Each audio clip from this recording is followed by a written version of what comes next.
जय हो चौथ माता की। आज हम आपको करवा चौथ के बारे में विस्तार से बताएंगे। तो आइए शुरू करते हैं। कार्तिक कृष्ण पक्ष की चतुर्थी को करक चतुर्थी करवा चौथ व्रत करने का विधान है। इस व्रत की विशेषता यह है कि केवल सौभाग्यवती स्त्रियों को ही यह व्रत रखने का अधिकार है। स्त्री किसी भी आयु, जाति, वर्ण, संप्रदाय की हो, सबको इस व्रत करने का अधिकार है। जो सौभाग्यवती स्त्रियां अपने पति की आयु, स्वास्थ्य व सौभाग्य की कामना करती हैं, वे यह व्रत रखती हैं। यह व्रत 12 वर्ष तक अथवा 16 वर्ष तक लगातार हर वर्ष किया जाता है। अवधि पूरी होने के पश्चात इस व्रत का उद्यापन किया जाता है। जो सुहागन स्त्रियां आजीवन रखना चाहें, वे जीवन भर इस व्रत को कर सकती हैं। इस व्रत के समान सौभाग्यदायक व्रत अन्य कोई दूसरा नहीं है। अतः सुहागन स्त्रियां अपने सुहाग की रक्षार्थ इस व्रत का सतत पालन करें। अब इसकी पूजन विधि जानते हैं। बालू अथवा सफेद मिट्टी की वेदी पर शिव पार्वती, स्वामी कार्तिकेय, गणेश एवं चंद्रमा की स्थापना करें।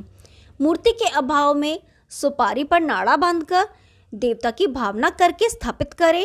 तत्पश्चात यथाशक्ति देवों का पूजन करें। अब जानते हैं पूजन हेतु कौन से मंत्र बोले। ओम शिवाय नमः से पार्वती का, ओम नमः शिवाय से शिव का, ओम षण्मुखाय नमः से स्वामी कार्तिकेय का, ओम गणेशाय नमः से गणेश का तथा ओम सोमाय नमः से चंद्रमा का पूजन करें। करवों में लड्डू का नैवेद्य रखकर नैवेद्य अर्पित करें। एक लोटा, एक वस्त्र व एक विशेष करवा दक्षिणा के रूप में अर्पित कर पूजन समापन करें। करवा चौथ व्रत की कथा पढ़ें अथवा सुने। सायंकाल चंद्रमा के उदित हो जाने पर चंद्रमा का पूजन कर अर्घ्य प्रदान करें। इसके पश्चात ब्राह्मण सुहागन स्त्रियों व पति के माता पिता को भोजन कराएं। भोजन के पश्चात ब्राह्मणों को यथाशक्ति दक्षिणा दें। पति की माता अर्थात अपनी सासू जी को उपरोक्त रूप से अर्पित एक लोटा, वस्त्र व विशेष करवा भेंट कर आशीर्वाद लें। यदि वह जीवित ना हो तो उनके तुल्य किसी अन्य स्त्री को भेंट करें। इसके पश्चात स्वयं व परिवार के अन्य सदस्य भोजन करें। अब सुनते हैं करवा चौथ की पहली कथा। बहुत समय पहले की बात है। एक साहूकार के 7 बेटे और उनकी एक बहन करवा थी। सभी 7 भाई अपनी बहन से बहुत प्यार करते थे, यहाँ तक कि वे पहले उसे खाना खिलाते और बाद में स्वयं खाते थे। एक बार उनकी बहन ससुराल से मायके आई हुई थी। शाम को भाई जब अपना व्यवसाय बंद कर घर आए तो देखा कि उनकी बहन बहुत व्याकुल थी। सभी भाई खाना खाने बैठे और अपनी बहन से भी खाने का आग्रह करने लगे, लेकिन बहन ने बताया कि उसका आज करवा चौथ का निर्जल व्रत है और वह खाना सिर्फ चंद्रमा को देखकर, उसे अर्घ देकर ही खा सकती है। चूंकि चंद्रमा अभी तक नहीं निकला है, इसलिए वह भूख प्यास से व्याकुल हो उठी है। सबसे छोटे भाई को अपनी बहन की हालत देखी नहीं जाती और वह दूर पीपल के पेड़ पर एक दीपक जलाकर चलने की ओट में रख देता है। दूर से देखने पर वह ऐसा प्रतीत होता है कि जैसे चतुर्थी का चांद उदित हो रहा हो।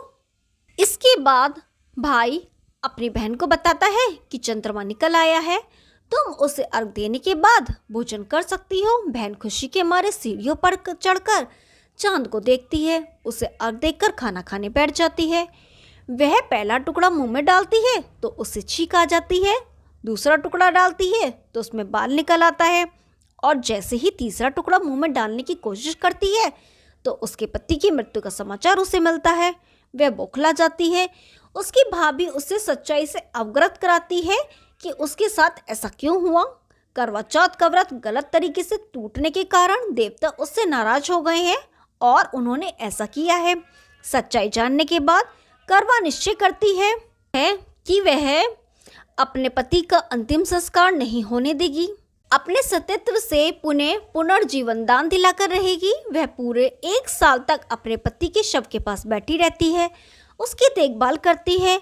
उसके ऊपर उगने वाली नुमा घास को वह एकत्रित करती जाती है।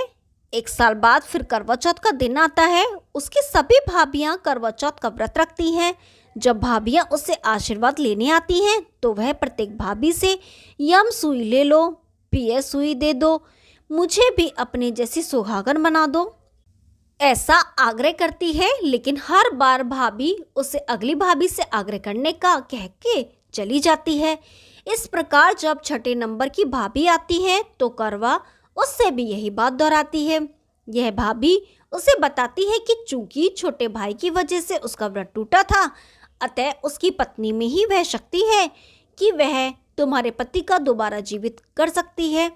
इसलिए जब वह आए तो तुम उसे पकड़ लेना और जब तक वह तुम्हारे पति को जिंदा ना कर दे उसे नहीं छोड़ना। ऐसा कह के वे चली जाती है।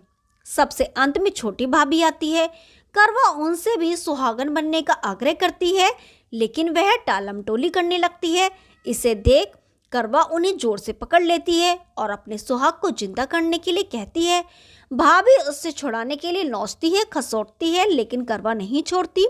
अंत में उसकी तपस्या को देख भाभी पसीज जाती है और अपनी छोटी अंगुली को चीरकर उनमें से अमृत उसके पति के मुंह में डाल देती है। करवा का पति तुरंत श्री गणेश कहता हुआ उठ बैठता है।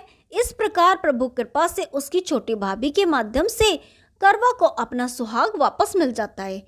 हे श्री गणेश, माँ गौरी, जिस प्रकार करवा को चीर सुहागन का वरदान आपसे मिला है, वैसा ही सब सुहागनों को मिले।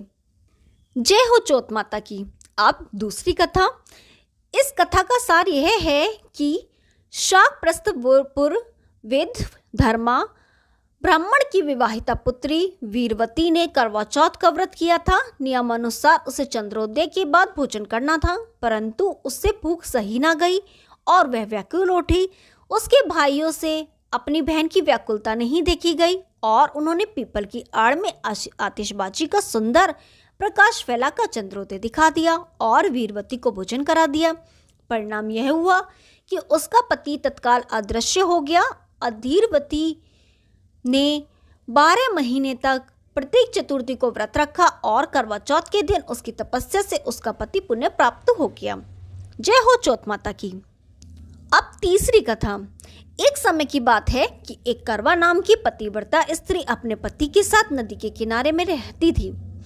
एक दिन उसका पति नदी में स्नान करने गया। स्नान करते समय वहां एक मगर ने उसका पैर पकड़ लिया। वह मनुष्य करवा करवा कह के अपनी पत्नी को पुकारने लगा। उसकी आवाज सुनकर उसकी पत्नी करवा भागी चली आई और आकर मगर को कच्चे धागे से बांध दिया। मगर को बांधकर यमराज के यहाँ पहुंची और यमराज से कहने लगी, हे भगवान, मगर ने मेरे पति का पैर पकड़ लिया है। उस मगर को पैर पकड़ने के अपराध में आप अपने बल से नरक में ले जाओ। यमराज बोले, अभी मगर की आयु शेष है, अतः मैं उसे नहीं मार सकता। इस पर करवा बोली, अगर आप ऐसा नहीं करोगे तो मैं आपको श्राप देकर नष्ट कर दूंगी। सुनकर यमराज डर गए और उस प्रतिव्रता करवा के साथ आकर मगर को यमपुरी भेज दिया और करवा के पति को दीर्घायु दी। हे करवा माता, जैसे तुमने अपने पति की रक्षा की, वैसे सबके पतियों की रक्षा करना। जय चौथ माता। यदि आपको ये कहानी पसंद आई तो वीडियो को लाइक कीजिए, शेयर कीजिए और चैनल को सब्सक्राइब कीजिए। हम आपके लिए ऐसी रोचक पुरानी कथाएं लाते रहेंगे। तब तक के लिए नमस्कार।